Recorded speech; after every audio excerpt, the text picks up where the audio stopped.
Joseph Vijay எனும் நான்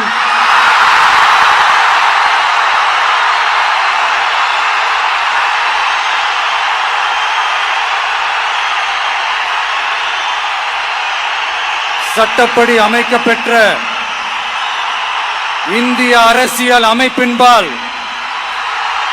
உண்மையான நம்பிக்கையும் மாறா பற்றும் கொண்டிருப்பேன் என்றும்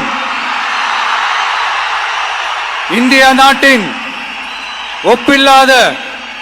முழு முதல் ஆட்சியையும் ஒருமையையும் நிலை நிறுத்துவேன் என்றும் தமிழ்நாட்டு அரசின் முதலமைச்சராக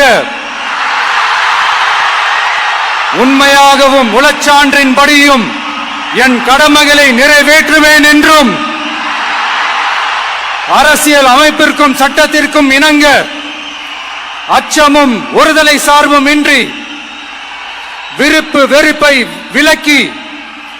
பலதரப்பட்ட மக்கள் அனைவருக்கும் நேர்மையானதை செய்வேன் என்றும் ஆண்டவன் மீது ஆணையிட்டு உறுதிமொழிகிறேன்.